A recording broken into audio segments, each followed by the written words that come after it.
pressed her thin gray fingers against the filtration panel and listened to the machine breathe. Somewhere above her, thousands of beings walked through the bright corridors of Meridian 9. They bought things. They sold things. They laughed and argued and made deals worth more money than she would see in 10 lifetimes. Down here, in the maintenance tunnels, there was only the hum of machines and the smell of recycled air. She had worked on this station for 12 years. In all that time, she could count on one hand the number of beings who had looked directly at her face. This was normal for her people had always been this way. Something in their biology made other species forget them, not completely. They could see they knew they were there. But their eyes would slide past, their minds would wander, and moments later they would struggle to remember what it looked like. Scientists called it a survival mechanism from ancient times, called it a curse. She finished her work on the filtration panel and picked up her tool bag. Her shift was half done. 3 more sectors to check, then she could return to the quarters and sleep for a few hours before doing it all again. The corridors of the lower levels were narrow and poorly lit, moved through them like a ghost. A group of merchants passed her without a glance. 2 engineers walked right past, their conversation never pausing. She was invisible. She had always been invisible. When she was younger, she used to introduce herself. She would smile and say her name and hope that this time would be different. It never was. People would nod politely, and then their eyes would go blank, and then they would walk away. After a while, she stopped trying. What was the point of offering something no one wanted? Her communicator beeped. A malfunction in Sector 7G changed direction and walked faster. Malfunctions were common in the lower levels. The equipment was old, the budget was small, and no one important ever came down here to complain. Sector 7G was a cargo storage area. Large metal containers stood in rows, filled with goods waiting to be shipped across the galaxy. Found the problem immediately.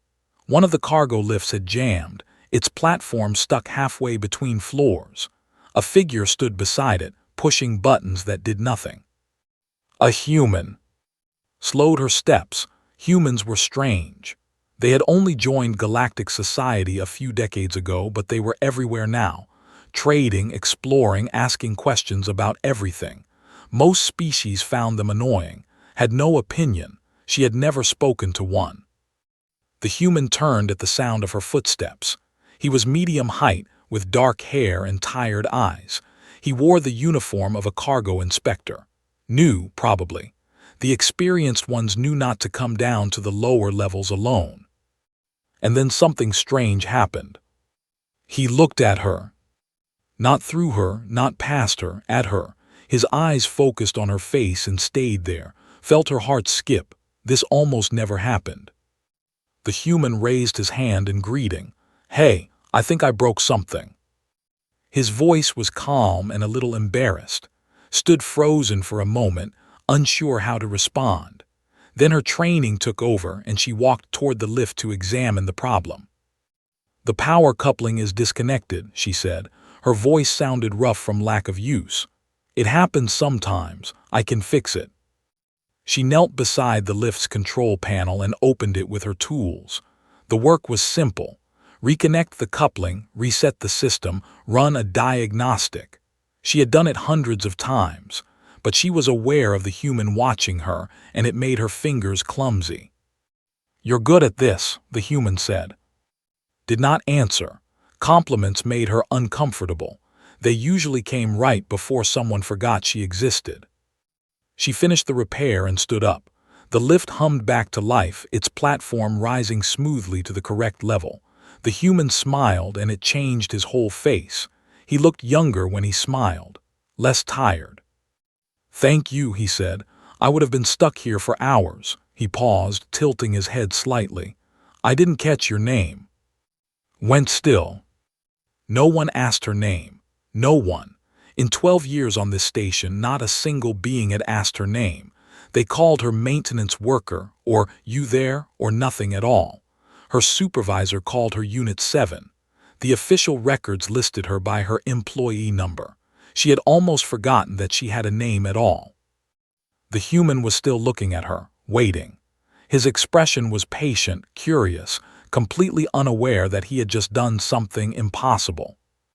Opened her mouth, closed it, opened it again. She said, the word felt strange on her tongue, like a language she had not spoken in years. My name is. The human nodded as if this was the most normal thing in the world. He said, pointing to himself, "Thanks, I really appreciate the help." Then he picked up his inspection tablet and walked toward the cargo containers, already focused on his work. Stood alone beside the repaired lift. Her hearts were beating too fast. Her hands were shaking slightly. She told herself she was being foolish. It was just a name. It meant nothing.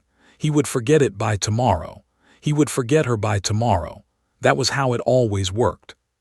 But he had asked. He had looked at her face, and he had asked her name, and he had listened to her answer. No one had done that in so long that she had forgotten what it felt like. It felt like being real. It felt like existing. It felt like stepping out of a shadow she had lived in for so long that she had forgotten there was sunlight. Picked up her tool bag and walked toward her next assignment. Her steps were lighter than before. She was still invisible. She was still no one. Tomorrow, the human would pass her in a corridor and his eyes would slide past like everyone else's. But tonight, someone had spoken her name. And for reasons she could not explain, that felt like the most important thing that had happened to her in 12 years. 3 days passed, then a week, then 2 weeks. Kept waiting for the human to forget her. Every time she saw him in the corridors, she braced herself for that familiar moment when his eyes would go blank and slide past her face. It was what always happened. It was what she had learned to expect. The forgetting was as certain as gravity. But did not forget. The first time she saw him after the cargo lift incident, she was cleaning a ventilation shaft in Sector 5. He walked past with a group of other inspectors, all of them talking about shipping schedules. Pressed herself against the wall, making herself small, invisible, the way she always did. Glanced in her direction. His face brightened with recognition.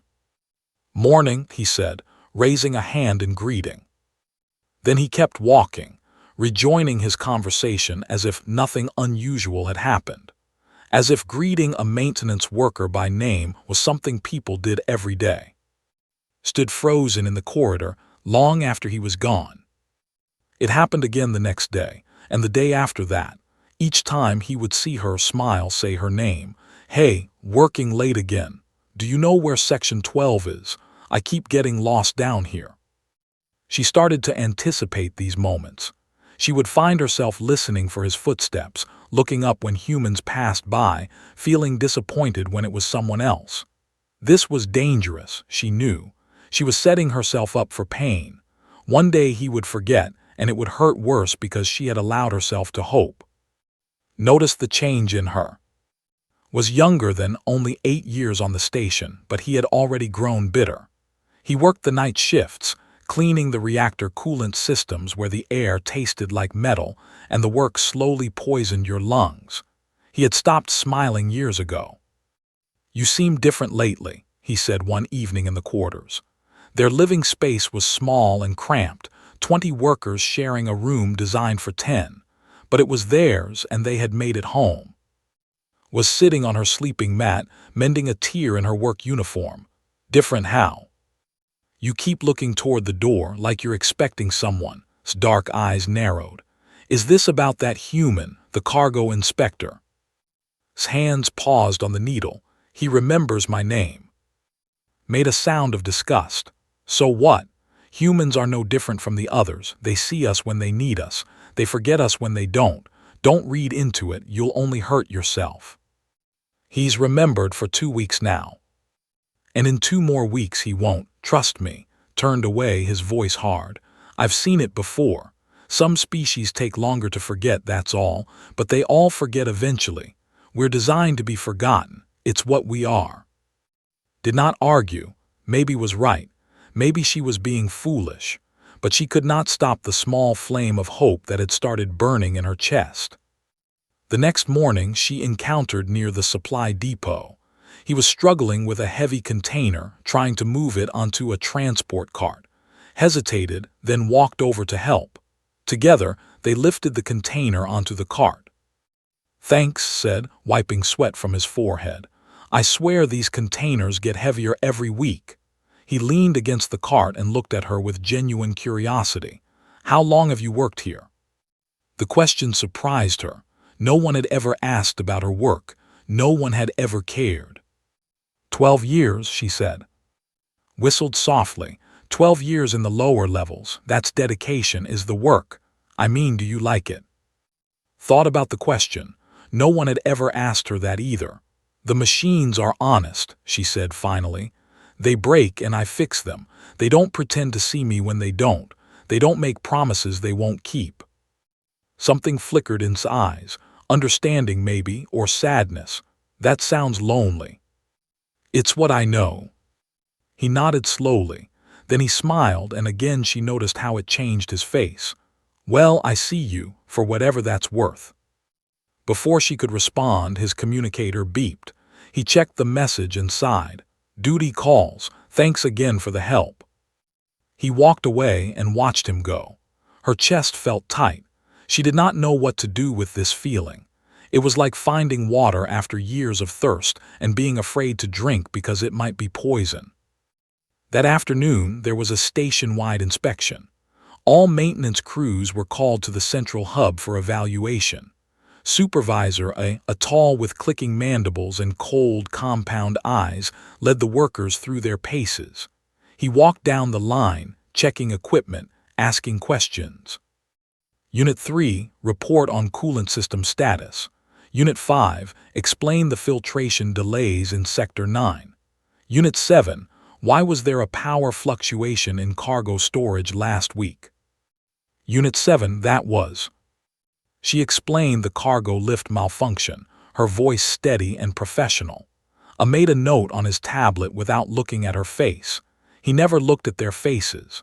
In 3 years as their supervisor, he had never once used a worker's name.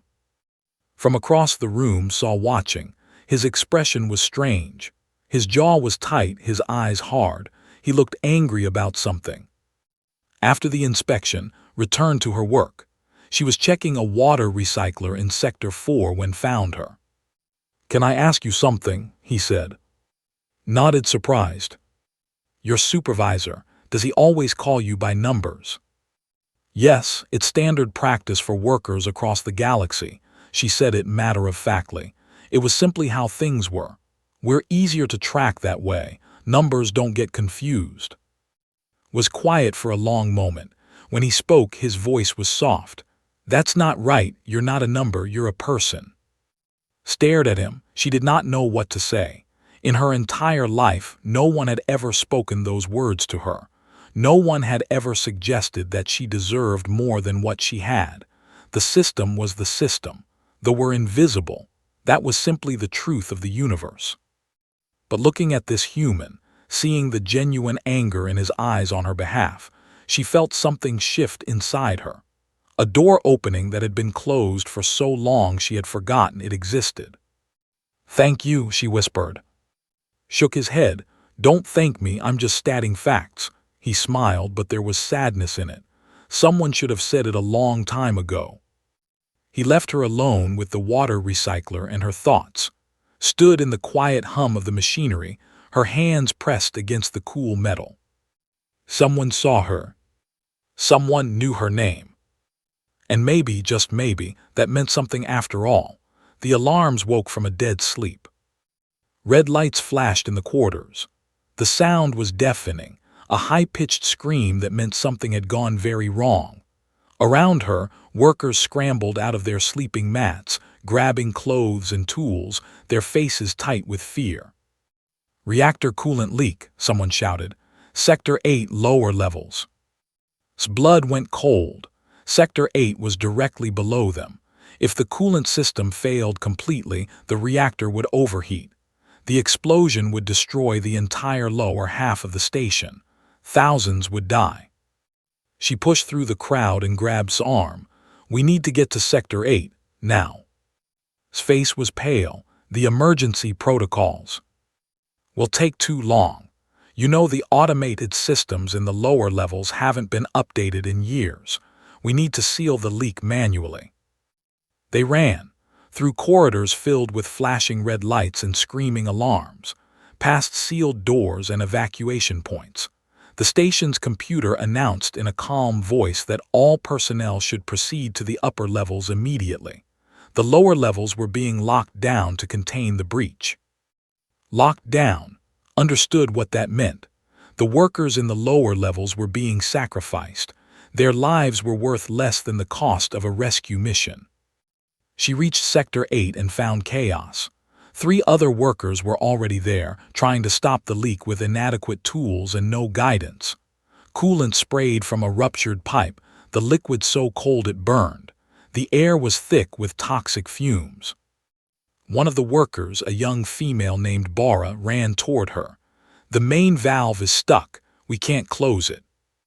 Assessed the situation quickly. The leak was bad, but not impossible. If they could manually seal the rupture and reroute the coolant through the backup system, they might have a chance. But they would need to work fast, and they would need to get close to pipes that could freeze their skin on contact. "Everyone listen to me," shouted over the noise. "Bora, take Unit 12 and find the backup valve controls in the eastern junction. I need you on the main feed line. We're going to do a staged shutdown." They moved. They were good workers, trained for emergencies, accustomed to being overlooked but never to giving up. They worked as a team, communicating in short bursts, trusting each other's skills. Climbed onto the main pipe assembly, feeling the cold seep through her gloves. The rupture was a meter-long tear in the metal, spraying coolant in a deadly arc. She needed to patch it long enough for the backup system to take over. She pressed her hands against the tear. The cold was immediate and brutal. She felt her skin burning, her fingers going numb. She screamed but did not let go. Behind her, she heard shouting that the backup valve was opening, that the pressure was dropping. "Hold on just a few more seconds." The world went white with pain, closed her eyes and thought of her name. She thought of a human who had spoken it like it mattered. She thought of what it meant to be seen, even once, even briefly, in a universe that had always looked past her. She held on. And then suddenly the pressure stopped. The spray of coolant slowed to a trickle, then stopped completely. The backup system had taken over. The leak was contained. Fell backward off the pipe. Strong hands caught her before she hit the ground. His face swam above her, his eyes wide with fear. "Your hands," he whispered, "your hands." She looked down. Her fingers were blackened with frostbite, the skin cracked and bleeding. The pain was distant, muffled by shock. She knew it would come later and it would be terrible. "Is everyone alive?" she asked. "Everyone's alive. You did it. You saved us." From somewhere above, she heard pounding on the emergency doors. A voice was shouting, demanding to be let through. A human voice. The doors burst open. Stumbled through, his face flushed red, his breath coming in gasps. He had been running. Behind him, she saw 2 security officers looking furious and confused. He crossed the room in 3 strides and dropped to his knees beside her. His eyes went to her hands and his face went pale. "Oh God, what did you do?" "My job," she said. Her voice sounded strange to her own ears, thin and far away. "The station said the lower levels were locked down. I tried to get through, but they wouldn't let me. I had to." He stopped, swallowed hard. "I had to threaten to report them for abandoning essential personnel. That's the only way they opened the doors." Stared at him. "You came down here during a coolant leak." "Of course I came down here. You were down here." She did not know what to say. No one had ever come for her before. No one had ever fought through locked doors and security officers and the cold logic of acceptable losses just because she was in danger. She was designed to be forgotten. She was supposed to be expendable. But this human had remembered her name, and he had come. Medical teams arrived shortly after. They treated the injured workers with efficient indifference, the same way they would treat broken machines. No one asked for names. No one asked what had happened. They were just. Their heroism did not matter. But stayed. He stayed whilst hands were bandaged, while the other workers were checked for coolant poisoning, while reports were filed and blame was assigned. He stayed until the medical team told him to leave, and even then he hesitated at the door. "You saved the station," he said quietly. "You know that, right, all of you? You saved thousands of lives." Looked at her bandaged hands. The pain was starting now, a deep burning ache that made her want to cry. "We did our jobs," she said. "That's all." Shook his head. "No, that's not all, and I'm going to make sure everyone knows it." His eyes met hers, and there was a promise in them. "They should know your name, all of your names, and I'm going to make sure they do." He left. The medical bay fell silent except for the beeping of machines and the quiet sounds of the other workers breathing. Was in the bed next to hers. His arm was wrapped in bandages where the coolant had splashed him. He was staring at the ceiling with a strange expression on his face. "He really came," said. "The human, he really came down here for us." "Yes." "I didn't think," started again. "I didn't think anyone would ever do that for us." Closed her eyes. The pain in her hands was nothing compared to the feeling in her chest. It was hope. Terrible, wonderful hope. The most dangerous thing in the universe for someone who had learned not to want anything. "Neither did I," she whispered. "Neither did I." The administrative court of Meridian 9 was located in the upper levels, in a grand hall with high ceilings and polished floors. Had never been there before. Workers did not go to the upper levels unless they were cleaning something. But today, she was not here to clean. The inquiry into the reactor incident had been scheduled for 2 weeks after the emergency. Representatives from every major faction on the station were present. Merchants, diplomats, administrators, security officers. They sat in curved rows of seats, their faces serious, their data pads ready to record every word. Sat in the back with the other workers who had been involved in the repair. Her hands were still bandaged, though the worst of the frostbite was healing. The doctors said she might never regain full feeling in 2 of her fingers. A small price, they told her, for what she had done. No one had thanked her yet. No one important anyway. Director, the human administrator of Meridian 9, called the inquiry to order. He was an older man with gray hair and a tired face. Had seen him in news broadcasts but never in person. He looked smaller than she expected, more human. "We are here to determine the cause of the reactor coolant leak in Sector 8, Director announced, and to assess the response of station personnel during the emergency." The first witnesses were engineers. They explained the technical details of the leak, the age of the equipment, the lack of funding for maintenance in the lower levels. They spoke in calm, professional voices, and no one seemed surprised by what they said. Everyone knew the lower levels were neglected. Everyone knew they worked with broken tools and outdated systems. No one had cared enough to change it. Then Supervisor A took the stand. He straightened his uniform and addressed the court with confidence. His compound eyes showed no emotion, but his mandibles clicked with self-importance. "The malfunction was caused by inadequate maintenance in Sector 8, he said. Unit 7 was responsible for that section. I have documented her performance reviews and noted several instances of substandard work." Felt her stomach drop. She was Unit 7. A was blaming her for the leak. "However," A continued, "the repair was completed by maintenance personnel before the emergency teams arrived. The situation was contained. I recommend no further action."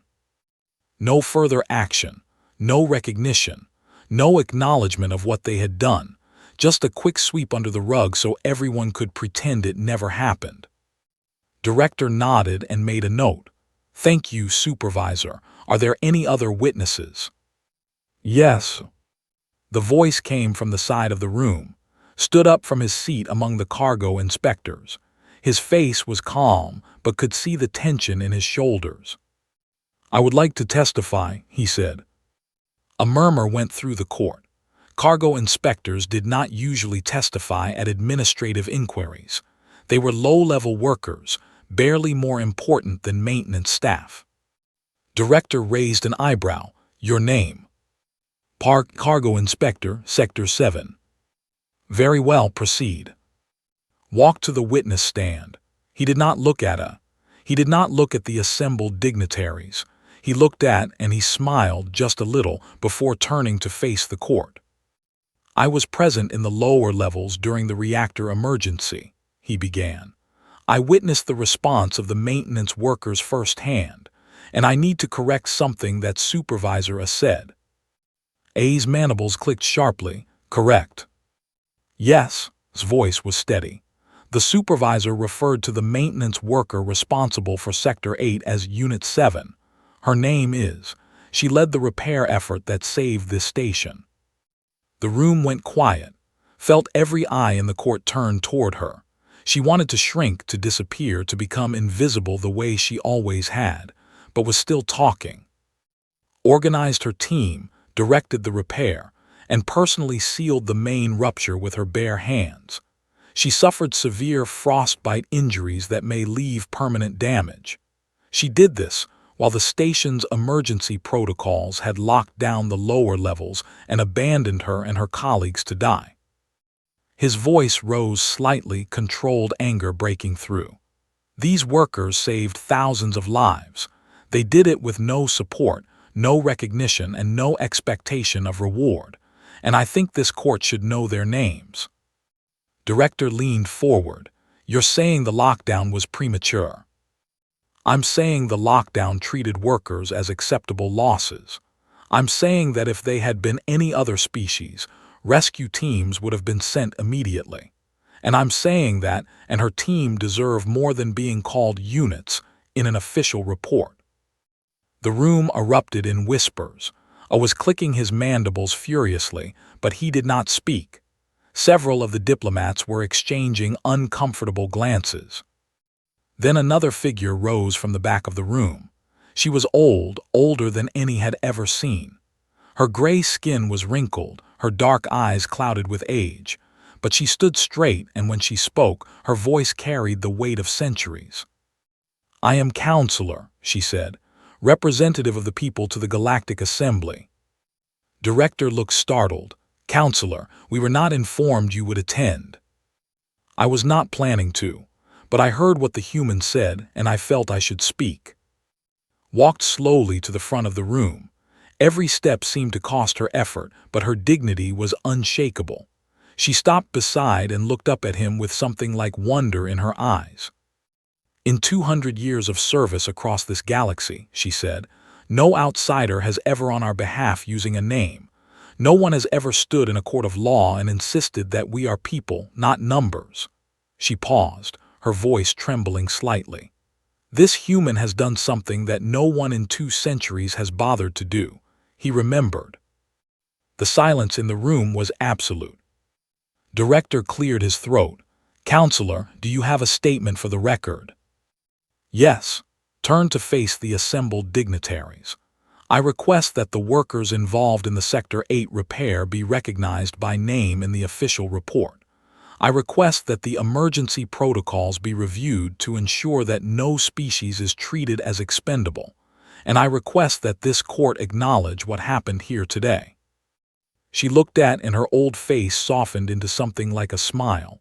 "A human saw us. A human remembered us. Perhaps it is time for the rest of the galaxy to do the same." Director was quiet for a long moment. Then he nodded. "The requests are noted. I will take them under advisement." He looked toward the back of the room. "Would the maintenance workers involved in the repair please stand?" Stood. Bora and the others stood. For the first time in her life felt the eyes of the powerful upon her, not sliding past, not forgetting, truly seeing. "Please state your names for the record," Director said.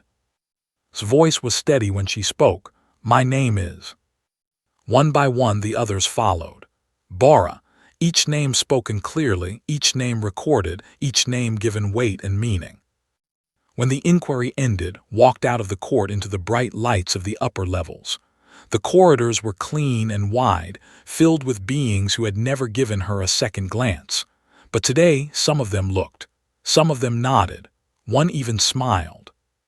Found her near the lift that would take her back to the lower levels. He looked exhausted but satisfied. "That was terrifying," he admitted. "I've never spoken in front of that many people before." Looked at him, this strange human who had changed everything. "Why did you do it?" "Because it was the truth, because you deserved it." He shrugged, as if it was simple, as if standing up for invisible people in front of the powerful was the most natural thing in the world, because someone had to. Reached out and touched his arm. Her bandaged fingers brushed against his sleeve. "Thank you," she said, "for seeing me, for remembering." He smiled. Always, 6 months had changed everything and nothing. The lower levels of Meridian 9 still hummed with the sound of machines. The corridors were still narrow, the lights still dim, the air still recycled and metallic. But there were differences now. Small ones, maybe, but real. The quarters had been expanded. New sleeping mats, better ventilation, a small common area where workers could gather and talk. The equipment in the maintenance sectors had been updated, the dangerous old systems replaced with modern ones that did not require burned hands to repair. And most importantly, the workers were no longer called by numbers. Walked through Sector 7 with a data pad in her hand, checking the daily maintenance logs. Her title had changed. She was sector lead now, responsible for training new workers and coordinating repairs across 3 different sections. The promotion had come with a small increase in pay and a great deal more responsibility. She was not sure she deserved it. But Director had insisted. After the inquiry, after counselors' testimony, after the reports were filed and the protocols were changed, he had called to his office personally.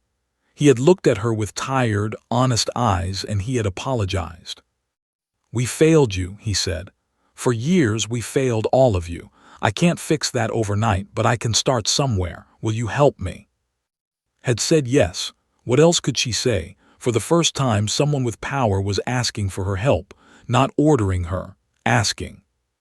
Now she stood in the training room, watching a group of new workers practice basic repair techniques. They were young, most of them, fresh from transport ships that had brought them across the galaxy to find work on Meridian 9. Their eyes were still bright.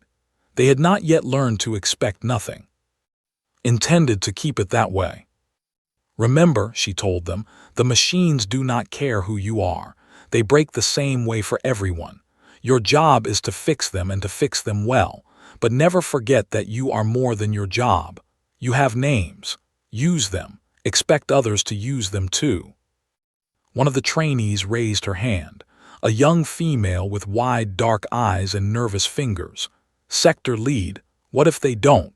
What if they still call us units?" Smiled.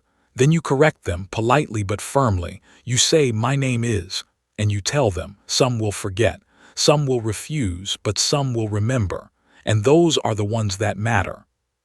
The young female nodded slowly, absorbing this. Remembered being that young, that uncertain. She remembered believing that she would never be seen, never be known, never be anything but a ghost in the corridors. She had been wrong. It had taken 12 years and one stubborn human to prove it, but she had been wrong. After the training session, walked to the cargo storage area in Sector 7. She did not have any work there today. But she went anyway, the way she had gone every week for the past 6 months, just to stand in the place where it had all started, just to remember. The cargo lift was working perfectly now. New parts, new systems, new everything. Ran her fingers along the control panel and thought about the day she had met here. How confused she had been when he looked at her. How frightened she had been when he asked her name. How that one small moment had changed the entire course of her life. "You still come here." She turned. was standing in the doorway, his arms crossed, a small smile on his face. He looked different these days, less bitter, more alive. "I like it here," said. "It reminds me of things." Walked over to stand beside her. "He's leaving today, you know, the human. His transfer came through." His heart's clenched. She knew, she had known for weeks, had been assigned to a new station on the other side of the sector. It was a promotion, he said. A chance to do more good in more places. He seemed happy about it. She was not happy, but she understood.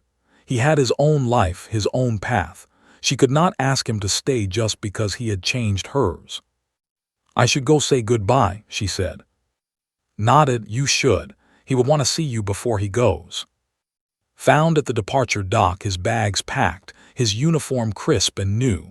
He was talking to a group of other human workers, laughing at some joke she could not hear. He looked good, healthy, ready for whatever came next. When he saw her approaching, his face lit up.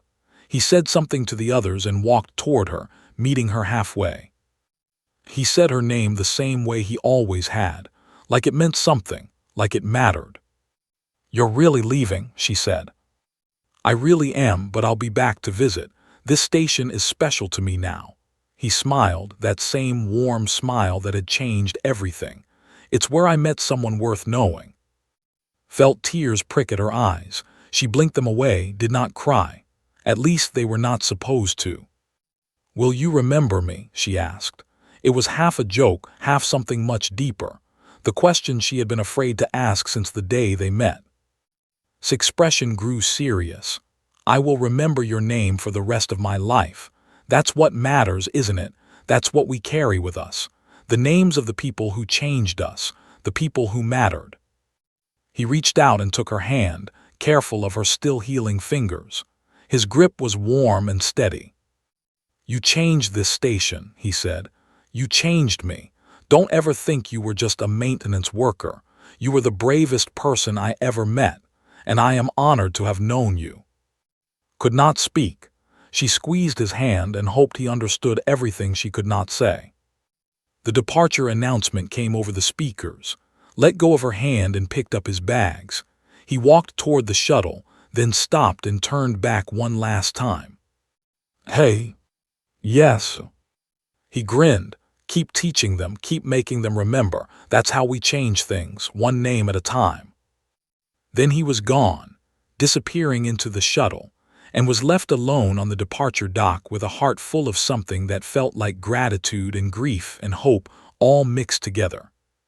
She walked back to the lower levels slowly, through the bright corridors of the upper levels, past the merchants and diplomats who still did not quite see her, down the lifts to the familiar darkness below. Home. When she reached the training room, she found the new workers waiting for her. They were sitting in a circle, talking quietly among themselves. When they saw her, they fell silent and looked up with expectant eyes. Noticed a figure standing apart from the group. A young female just arrived, still clutching the small bag that held all her possessions. Her gray skin was dusty from travel. Her dark eyes were frightened and lost. She looked the way had looked 12 years ago when she first stepped off the transport ship and into a world that did not want to see her. Walked over to her. The young female flinched slightly, expecting to be ignored. "What's your name?" asked. The young female blinked. Her mouth opened, then closed. She stared at as if she did not understand the question, as if no one had ever asked her that before. Then slowly her expression changed. Wonder crept into her eyes. Hope. The same hope that had felt long ago when a human cargo inspector had looked at her and asked that same simple question. The young female whispered, "My name is." Smiled. She reached out and placed a gentle hand on shoulder. "Welcome to Meridian 9. You're going to do well here." His eyes filled with tears, but she was smiling too. Smiling like someone who had just discovered that maybe, just maybe, the universe was not as cold as she had feared. Led her to join the other trainees. She began the lesson, teaching them about machines and repairs and all the practical things they needed to know. But woven through it all was a different lesson. a more important one. You matter, you exist. You have a name, and that name is worth speaking. One day, someone will remember it. And when they do, you will know what it means to be truly seen. Outside the training room, the station hummed with life. Thousands of beings moved through its corridors, buying and selling, coming and going, living their small and busy lives. Most of them would never know the names of the workers who kept the machines running. Most of them would never think to ask. But some would look, some would see. And those small moments of connection, those brief flashes of recognition, would ripple outward like stones dropped in still water, changing things, one name at a time. Taught her students, and she remembered a human who had once asked her name. She remembered how it had felt to be seen for the first time. And she promised herself that she would give that gift to as many people as she could, for as long as she lived. Because that was what names could carry: memory, dignity, hope. And hope, she had learned, was the most powerful thing in the universe.